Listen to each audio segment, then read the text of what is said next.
All right, hello and welcome back to the Business Octopus. And today we're talking about surviving Christmas as a business. So, as a parent, you got to run around and get presents and go to parties. As an employee, there's all these like end of year parties and networking events and all of that sort of stuff. We're getting ready for holidays. But as a business, well, you could either be in two camps. You could be in the camp of the retail trade, where things just go absolutely crazy. And now you don't have time off. You've got to constantly work on all these public holidays. However, today we're talking about the B2B side. What happens when you're in a professional industry, or when you're if you're a consultant, or if you provide a service for people who work Monday to Friday, 9 to 5, and have their weekends off, and also their public holidays off.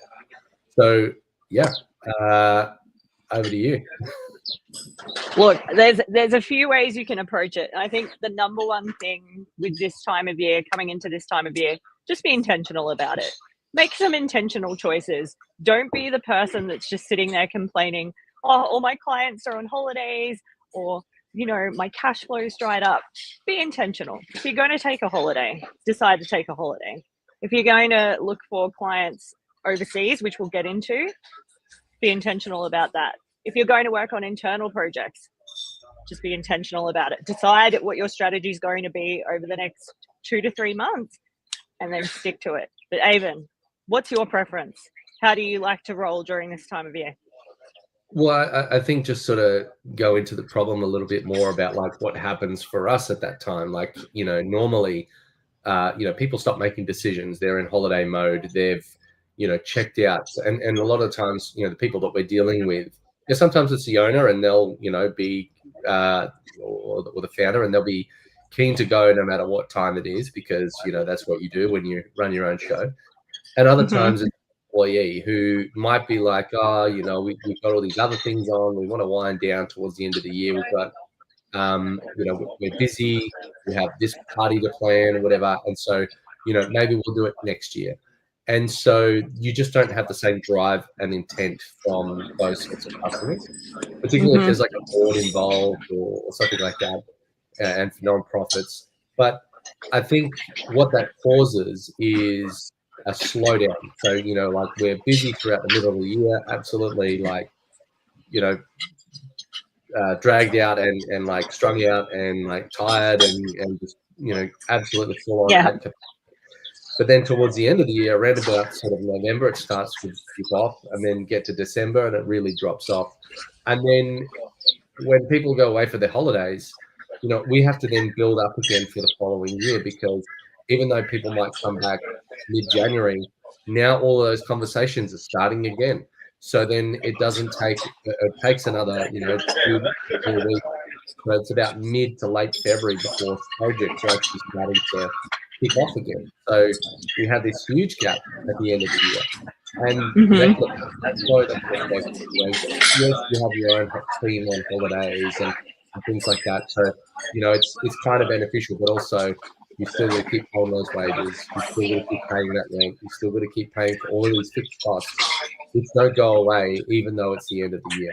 And I think for most business owners that get to that kind of point, they get to the end of the year and then they go, oh crap. Instead of thinking about it back in, June, July, when they go, I have a little bit of a slump ahead. Yeah, this is just dealing with seasonality. But maybe there's some things that we could do to try and smooth that workflow out and be a little bit less stressed at the end of the year.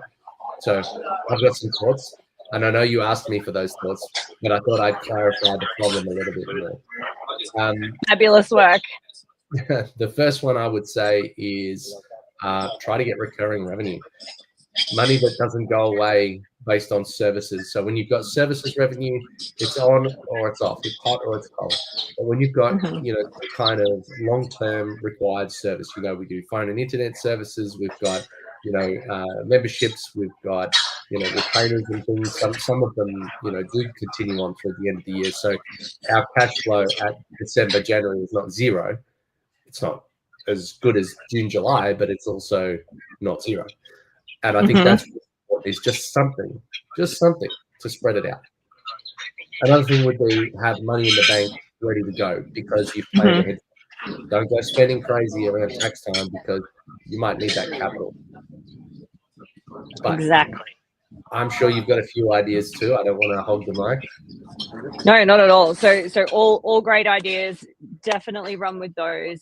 And something we've leveraged really successfully over the past couple of years is just working with clients in locales, different countries that are not as shut the whole country down as Australia is during the Christmas period. So we normally focus on our US clients during that period, and that's paid dividends in the past. So actively sourcing over the last 2 to 3 months, so coming into November, looking for those clients internationally that will be willing to work over that period, because I think, some of our US contacts were telling us they basically take Christmas Day off. They don't even have Boxing Day off. So like it's literally a day off to them, and then they're back into the swing of things. So looking intentionally for those types of projects or those types of clients. Or I do have clients even here locally.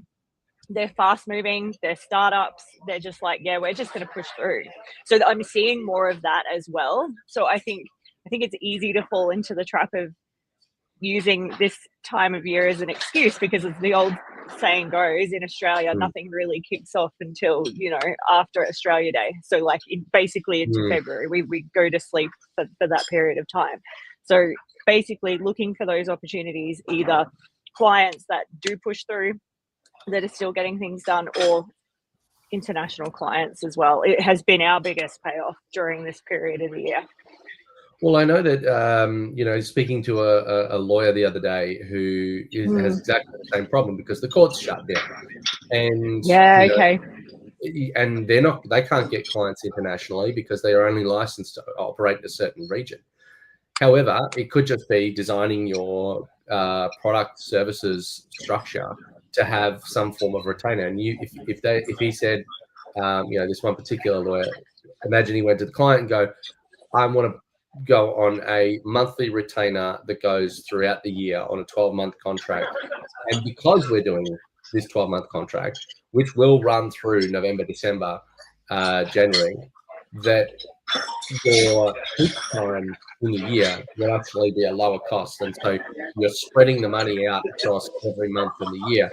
So even if they have to go do more work in the peak time of year, they kind of offset their downtime and going to negative balance or zero balance, or dipping into the offset. Yeah, and sometimes people go, and I think that lawyers are very black and white, and they go, I want this money for this many hours. But realistically, if you then have to dip into your overdraft, now you're going to be paying 16%, whatever your rate is, on that money, even if you only dip into it for a day or 2 days or a week or a month, or it's like you could easily just take a little bit of a hit on the profitability to say, I am trading you profitability for cash flow certainty at the end of the year. I think it's a very worthwhile discussion, because yes, you may not have as high highs, but you're also not going to have as low lows. And I think the low lows can be really detrimental, not only from a financial perspective, but from a mental stability perspective. You as the business owner are allowed to go on a holiday and not feel stressed that you can't keep the lights on. So spot on to the business so that it's going to allow for that without causing you too much headaches. Spot on. And just something you mentioned before, what about internal projects? What's something that we can be working on that will set us up for success in the new year? Well, two things, thinking internally and internal/external. The first one being your project and things that you need to get sorted for yourself. So, we're building little applications and things to solve problems or create new product streams or, automate certain parts of the business. And that's the very much internal project. But then the other internal/external is your marketing. You're building your marketing for your own business, but it's telling other people about your business. So in that time, launch a new podcast, create do a bunch of video editing, create a few documents and procedures, and just be Yes. visible, because whilst people are sitting at home, like your ideal customer, they're not necessarily completely uncontactable. They're probably sitting on a couch scrolling through their phone, wondering what they're going to do in the new year. If your client is an employee, they might disengage, but they're probably still going to be looking around. If they happen to notice you, then they'll probably Yeah. remember you when the busy time is going on.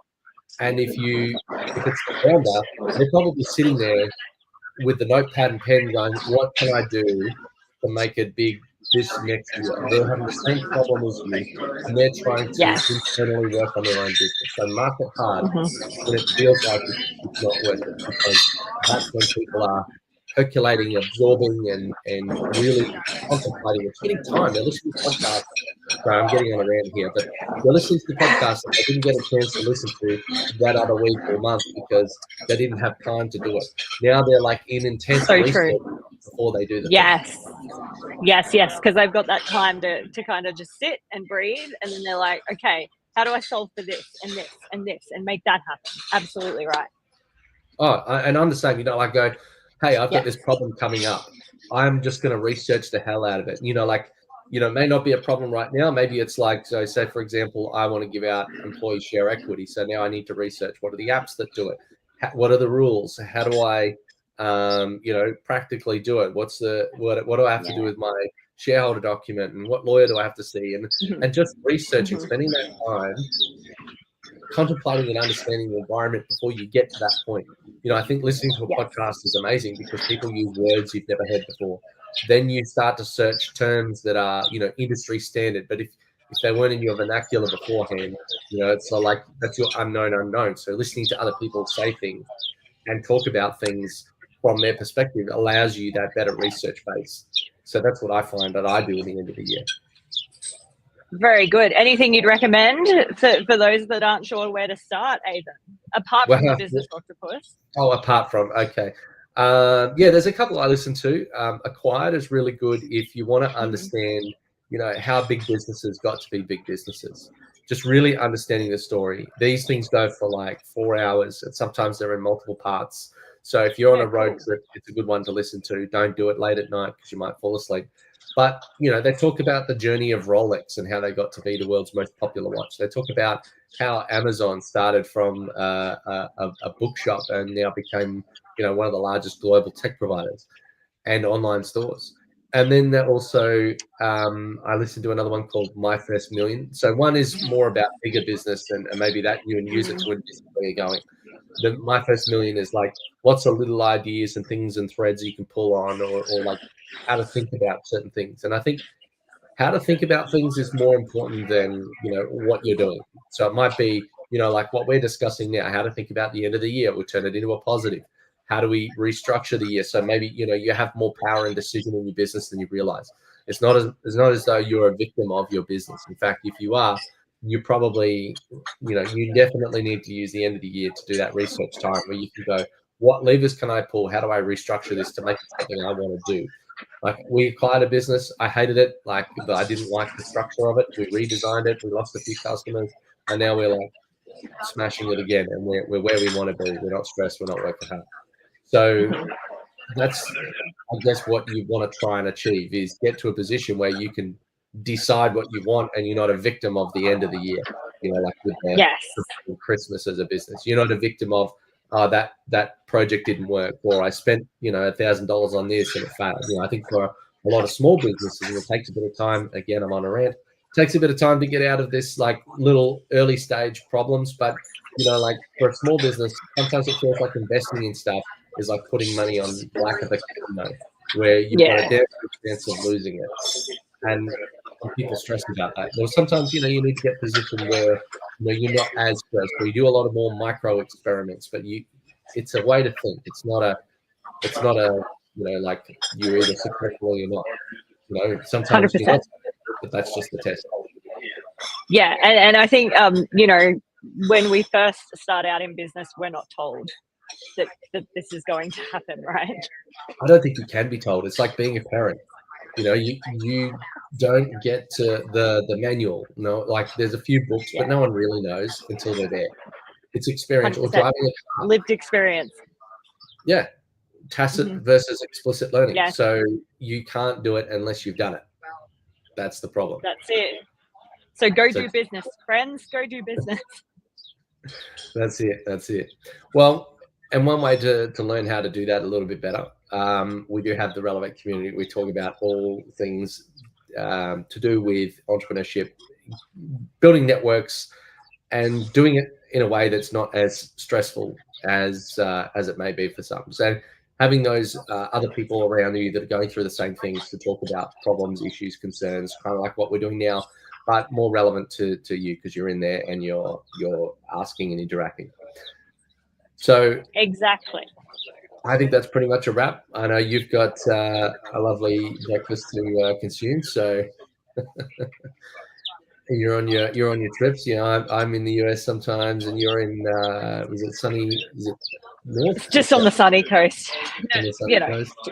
Just up the road, really. Just up the road. Yeah. So it's good living the laptop life, being able to go anywhere. So creating those business decisions and structuring yourself so you can go anywhere and do anything. That's it. Excellent. Exactly. That's what it's all about, team. Yes, and I think everybody should